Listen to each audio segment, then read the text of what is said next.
Bonjour, dans cette vidéo je vais vous montrer comment on peut se faire très facilement un détecteur de foudre qui peut capter les éclairs jusqu'à une distance de quasiment 40 km.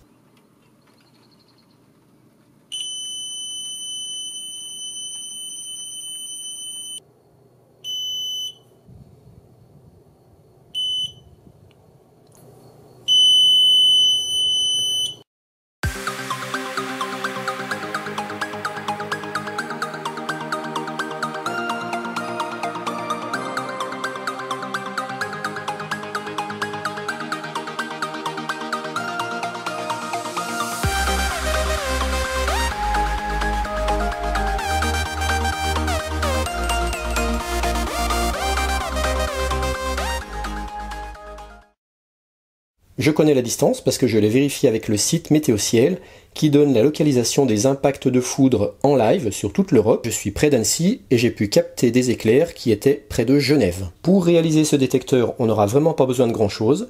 Une carte Arduino Uno, une prise jack qu'on viendra brancher ici avec de l'autre côté une prise pour un accu. Moi c'est un accu LiPo 3S, mais on pourrait très bien prendre des piles dont la tension est supérieure à 5 volts qu'on viendra alimenter ici en jack. Alors attention, il faut forcément une alimentation en courant continu parce que si on vient alimenter la carte Uno ici avec un transfo USB, tout le dispositif sera parasité par le courant alternatif. On aura besoin d'une breadboard, d'une petite résistance en série avec la LED, un buzzer actif 5 volts, quelques fils du pont et un fil de cuivre dénudé qui servira d'antenne. Moi je lui ai donné cette forme. Pour le code Arduino, vous verrez c'est très simple. Je vous mets dans le descriptif de cette vidéo un lien vers mon Google Drive. Vous n'aurez plus qu'à faire un copier-coller de ce code, vous verrez il est très court et très simple. Voici le schéma du branchement, comme vous le voyez c'est très simple. On a ici la carte Arduino Uno que je viens alimenter avec, dans mon cas, un accu LiPo 3S par la prise jack. Je répète, ne pas alimenter par la prise USB avec un transfo relié au secteur 220 parce que ça brouillerait tout le capteur. Sur la broche A0, je viens brancher une boucle fil d'antenne. C'est simplement un fil de cuivre qui doit être dénudé au moins à l'endroit du contact avec la broche A0. Et je viens simplement faire une boucle comme ça. Et puis je viens tout simplement planter cette antenne dans la broche A0. Sur la broche Digital 7, je viens brancher une résistance de 100 ohms en série avec ma LED. Sur la broche Digital 4, je viens brancher un buzzer actif en 5 volts. Les deux étant ensuite reliés au ground de l'Arduino. Rien besoin de plus. Voilà concrètement ce que ça donne sur ma breadboard. Voici maintenant le code Arduino. Comme vous le voyez, il est très court et le fonctionnement, son principe est très simple. L'instruction Analog Read A0 va venir convertir la tension lue sur la broche A0 en une valeur numérique allant de 0 à 1024. Il faut savoir qu'au repos, l'antenne va capter une petite tension dans l'air ambiant qui fera que ça renverra une valeur numérique qui oscillera autour de la valeur 285. Donc au repos, on va dire qu'on aura une petite tension qui renverra une valeur numérique oscillant autour de la valeur 285. On va dire que c'est dû à la pollution électrique environnante. Donc dans ma formule, la valeur renvoyée par Analog Read, que j'appelle valeur, je vais tout de suite lui enlever les 285. On va dire que c'est un peu comme une tension offset que je vais venir neutraliser. Et puis après, je prends la valeur absolue. Parce que comme la valeur oscille autour de 285, elle peut être un peu au-dessus ou un peu en dessous. Donc moi je vais prendre la valeur absolue, ce qui fait que j'aurai forcément une valeur positive. Valeur positive dans mon cas qui oscillera entre 0 et 75.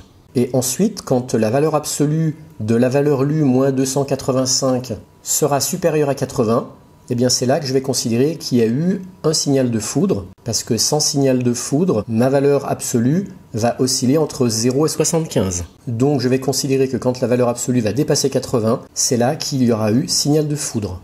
Ensuite, je vous conseille, une fois que vous avez téléchargé, téléversé votre code sur votre carte Arduino, c'est de tout de suite ouvrir le traceur série pour lire justement la valeur telle qu'elle apparaît en fonction de la pollution ambiante. Au repos, le traceur série doit vous afficher une courbe sinusoïdale qui oscille à peu près entre 0 et 70. Si vous avez bien ça, vous ne changez rien au programme, ça devra marcher. Par contre, si votre courbe oscille davantage, peut-être qu'il vous faudra changer la valeur de seuil de déclenchement. Pour moi, je l'ai mis à 80, mais peut-être que vous pourrez la mettre à moins ou à plus selon votre cas. Une fois que ça c'est fait, Vous pouvez déconnecter votre Arduino de votre ordinateur et cette fois venir le brancher avec un accu. Et une fois que c'est branché, sans orage, votre capteur doit rester silencieux. Et normalement, en cas d'orage, le capteur doit s'activer. Et après, en cas de foudre, la foudre va provoquer une onde électromagnétique qui va se propager dans l'air à la vitesse de la lumière. Et votre antenne va capter ces variations d'électricité grâce à cette onde électromagnétique.